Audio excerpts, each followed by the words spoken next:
খুব বেশি বিপদে আছেন, দেয়ালে পিঠ থেকে গেছে, পৃথিবীতে কোনো মানুষের কাছ থেকে সহায়তা পাওয়ার আশা ছেড়ে দিয়েছেন, অসুবিধা নাই।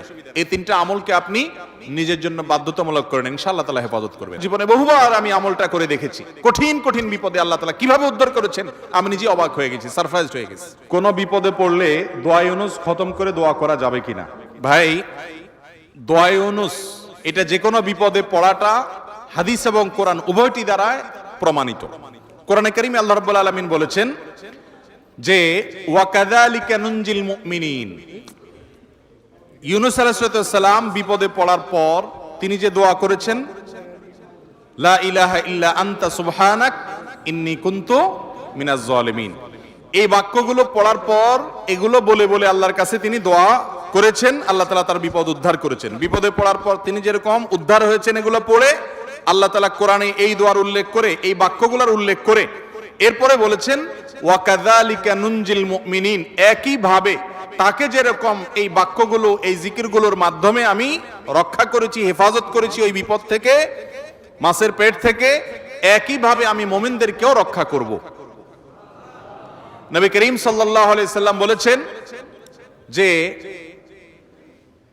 ইউনুস ইবনে মাত্তা তিনি যে এই বাক্যগুলো দিয়ে আল্লাহর কাছে বিপদ থেকে উদ্ধারের পথ খুঁজে পেয়েছেন, সেগুলো তোমরা পড়বে তোমাদের বিপদে আপদে। এজন্য বিপদ আপদ, বিশেষ করে কঠিন বিপদে আপনি যদি পড়ে যান তাহলে মুক্তি লাভের জন্য দোয়া ইউনুস বেশি বেশি পড়বেন।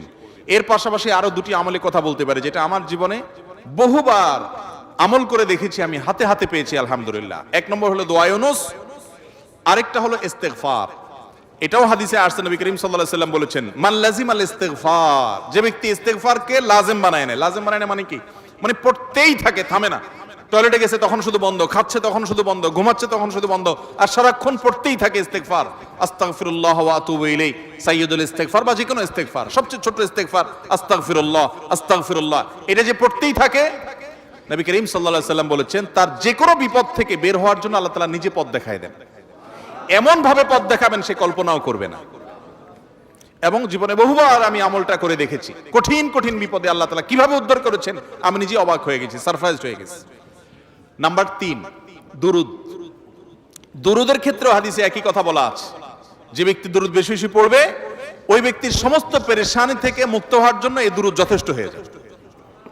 তাহলে 3টা আমলের কথা বললাম, দোয়া ইউনুস, লা ইলাহা ইল্লা আনতা সুবহানাকা ইন্নী কুনতু মিনাজ জালিমিন, আরেকটা হলো ইস্তেগফার বেশি বেশি, আরেকটা হলো দুরুদ।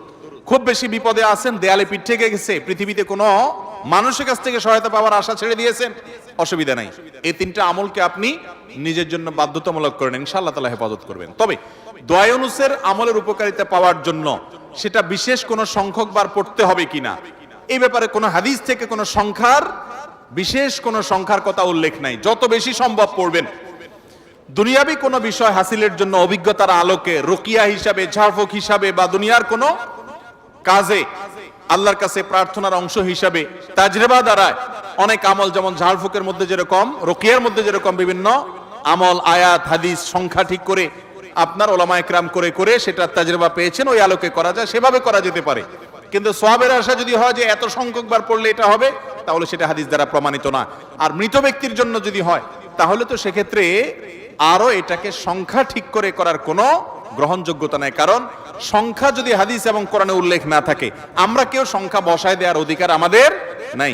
বিশেষ করে মুর্দার জন্য যে খতমের সিস্টেম আমাদের দেশে প্রচলিত আছে, এই সিস্টেম বেদাত, এবং এতে কোনোভাবেই মুর্দার কোনো উপকার হবে না। যেই বেচারা পড়াবে তার আমসালা দুইটাই যাবে। কয়দিন আগে দালম দেওবন্দ থেকে ফতোয়া বের হয়েছে বিষয়, বিশেষ করে কোরআনে কারীমের খতম করানো হয় যে সে বিষয়ে। তো এই জন্য মুর্দার জন্য দোয়া করে বা তার জন্য খতমের অ্যারেঞ্জ করে মুর্দার কোনো উপকারে, বিশেষ করে টাকা দিয়ে, টাকা নিয়ে যদি আপনি করেন তাহলে সেক্ষেত্রে কোনো উপকারে আসবে না, বরং সেটা নাজায়েজ এবং গুনাহের কথা। বাকি হ্যাঁ, মুর্দার জন্য আমরা দোয়া করব এবং তাদের জন্য অবশ্যই কোরআনে কারীম তেলাওয়াত সহ আরো যে সমস্ত আমলগুলো করা যেতে পারে সেগুলো করব, কিন্তু টাকা দিয়ে নয়।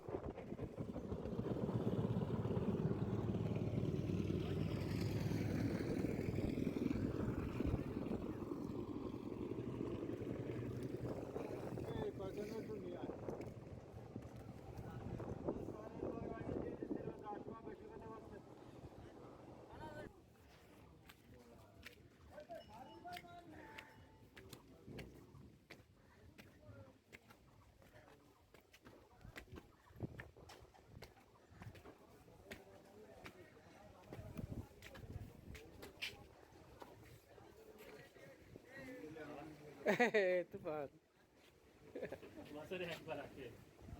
হাই ভালো আছেন আপনি ভাইরাল এবার ভাইরাল